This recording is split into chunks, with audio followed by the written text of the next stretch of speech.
What's up guys, Houndish here, and today we're jumping in with yet more Destiny 2 and Season of the Worthy news. So, it was just yesterday that we got that first major reveal for Season of the Worthy itself, and today we're going to jump in with a few additional bits to round up, some clarifications from Bungie about how some of the content is going to work, a few additional roadmap details, and we can get a better look at some of the activity rewards. That includes some of the new weapons and armor.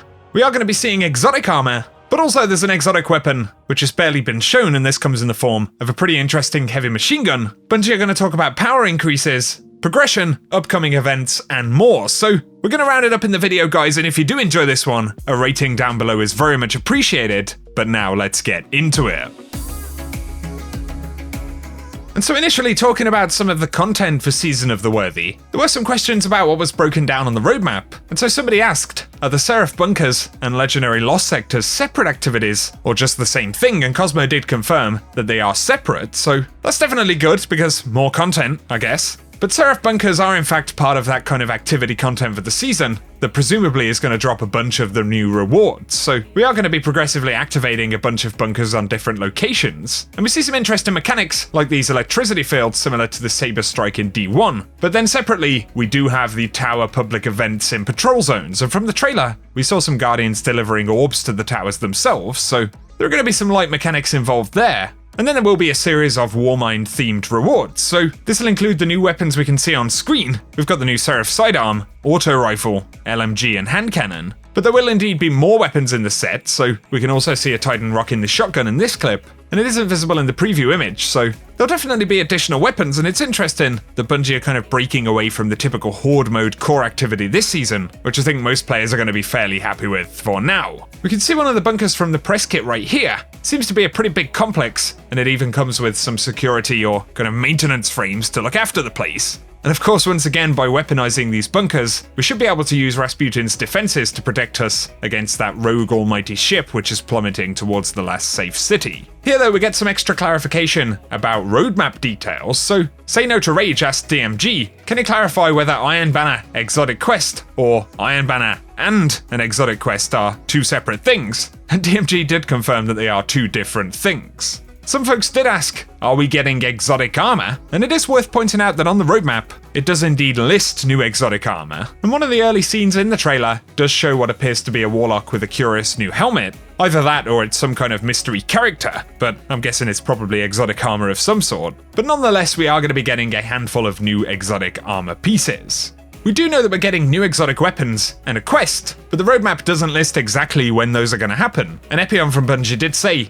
that at the start of Season of Dawn, many players told Bungie that the calendar may have spoiled too much of the content, and they've taken this into account for Season 10. And so of course that is why they're not pointing out all of the exotic quests on the roadmap. But there's an exotic weapon which has barely been shown, and that should bring the total to 3 exotic weapons. So we have seen the 4th Horseman, and then the Tommy's Matchbook exotic auto rifle. But it looks like there's a third one, which is clearly a machine gun type weapon. However, some folks have started pointing out, originally I saw a video from Ninja Pups, but it's really cool because this machine gun is literally the same weapon that VALUS Ta'arak had in D1, which of course was the whether we wanted it or not strike. And in fact, I think there were some other Cabal bosses that had these as well, but it is a Cabal chain gun type weapon, literally, with the same main geometry and markings as the one held by the Cerberus Vey 3 boss. So the interesting thing to add here is that Bungie did outline an exotic quest for the season, and since we know Tommy's Matchbook is a Season Pass exotic, and then the 4th Horseman is more likely to be a random drop since it's a returning exotic,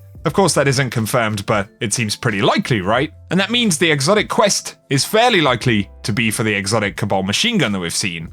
Obviously that could be pretty cool, but with it remaining more or less a mystery for now, we'll have to wait and see when the season starts. Moving on though, Cosmo did confirm that there will be a power increase for this next season, so it's something that they will talk about in This Week at Bungie on Thursday. They didn't outline it during the season reveal, but we do know that recommended power for trials will be 960, and 960 will probably remain a baseline for a lot of the content. Although, remember that we will be getting that new PvE Grandmaster difficulty ordeal, and that's going to be dropping a little bit later on. And presumably, that is going to be a very high-level activity. It starts up on April 21st, and also, it's going to come with its own strike seal by the looks of things according to the roadmap. So that'll be pretty cool. And in addition, we have spotted new fallen enemy champions, so possibly we'll see those inside of some of the bunkers. But if not, they could also feature into those new difficulties for the Nightfall. Here we have a pretty interesting detail about the Warmind frames shown in the trailer just yesterday. So a lot of folks pointed out this guy, and the security robot on Twitter did tweet. And this is a line from Lord Saladin back in Rise of Iron. But you may remember from some of the cinematics, Saladin said the worst of Rasputin's defenses had already blanketed the entire area.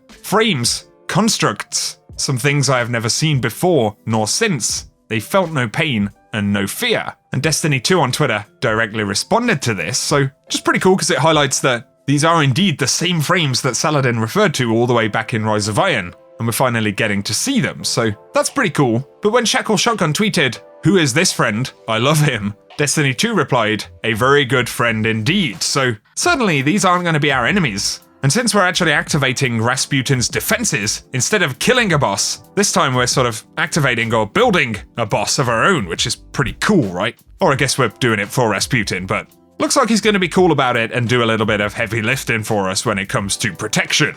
Now though, let's get on to some random shouts and roundups for Season of the Worthy. It would appear that we're going to be getting short gaze on at least one more legendary sniper, so we have the Trials of Osiris sniper right here. Of course, many of these Trials weapons are themed with models from the Trials weapons in D1, and even those appeared over multiple different iterations of Trials, so they've been around for quite some time, but we can see that the sniper right there does have the short gaze scope on it. It is something that's been available, I believe, on a blue or green sniper in D2, but if it is rolling on the Trial sniper, it's only going to make it more popular. Cosmo once again confirmed, despite the roadmap, that there is going to be much more to the season than just Trials content. And also on the subject of artifact power inside of PvP moving forward, Cosmo said, "The good news is that the long-term plan is to just place a power cap on Iron Banner and Trials that will allow us to weave artifact and power pursuit together while preventing unbound power growth in PvP." And so of course they are disabling artifact power initially, but it seems that the plan overall is to put a power cap on those pieces of content that will in future essentially make any additional power that you might have from an artifact relatively redundant, or at least level the playing field out a little bit for those PvP modes. An interesting thing for Season 10, when Bungie spoke about the Season Pass, on the website ranks are listed as 100 plus season ranks, and the main webpage does say, "Continue to climb past ranks 100 to see what you can achieve this season," so I'm not sure if that means there will be additional hidden drops, but it seems pretty likely that there will be some kind of incentive for the additional grind, so maybe some secret season pass rewards or something beyond rank 100. If we take a more full look through the list though, obviously this follows a pretty similar season pass structure. Initially we've got things like shaders, basic armor drops, potentially consumables and currencies for the new content, plenty of upgrade modules and cores, that's definitely a positive. We can see specifically that you can get an SMG from the Season Pass, that is of course in addition to the Tommy's Matchbook, and then also it looks like we're getting a shotgun. A bit further on in the Season Pass of course we get to the legendary ornaments for the gear, and despite what Bungie said about additional ranks beyond 100, they don't actually list any rewards on the webpage, so once again if there is anything there to be found, we'll have to get to that once the season drops. Some players pointed out the Guardian Games event from the season roadmap, and this is starting April 21st, and it actually says a class competition, which kind of makes me think of something like a faction rally, right? But more of a class rally. And as it says, we've got a class competition, we can see different banners for each of the classes, and it kind of looks like we might be collecting class motes of some sort, which are then actually deposited into the tower, and maybe it'll be a race to see which class can reach a certain threshold of donations or something, kind of similar to Embryon Foundation, but it does say that there will be new legendary armor that we can pick up from this, so that'll certainly be pretty interesting. Bungie also updated their press kits on the main website, and so we can now get a better look at some of the gear. So these are the Season Pass ornaments right here, with a kind of Russian themed armor. We see the Warlock with the new exotic Tommy gun, the Hunter on the right hand side with the assault rifle, and that'll be the Seraph themed stuff, and then of course Fourth Horseman, and the super bulky shoulder titan pads right there in the middle. Get a better look at the updated Osiris gear here, and some of the Rasputin themed stuff on the right hand side. This is obviously when they're loading into a Trials match on the Cauldron. This shows what could be a really interesting secret bunker, maybe on Titan or Io or something, or maybe even on the moon. But interestingly, the kind of lift or shaft down into the bunker that you can see there is one very similar to one that we went down during a mission, I believe in the Taken King back in the Cosmodrome Warmind bunker, so that's going to be pretty cool. And then we get a nice juicy shot of the anomaly right there with that Warmind logo.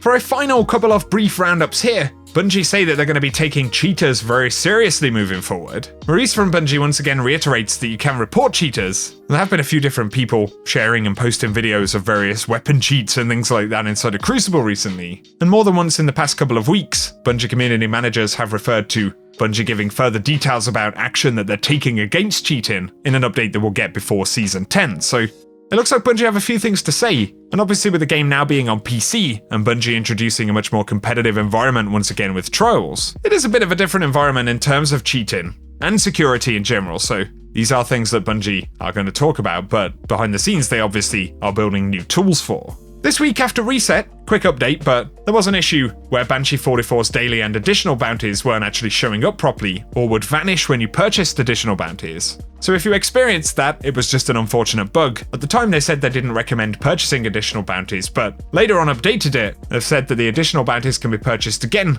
and they also found issues with Vanguard, Crucible, and Gambit bounties, which they have resolved. So for today guys, that's everything we have to round up in this video. I hope you guys have enjoyed it as always, and if you have, a rating down below is super appreciated. Give me your thoughts in the comment section on any of the stuff we've spoken about, or any of the content that you're looking forward to most in Season of the Worthy coming up next week. Also, if you're new to the channel, be sure to get subscribed, and I can keep you up to date with everything related to the game. But otherwise, thank you for watching the video guys, and whatever you get up to, I hope you have an awesome day.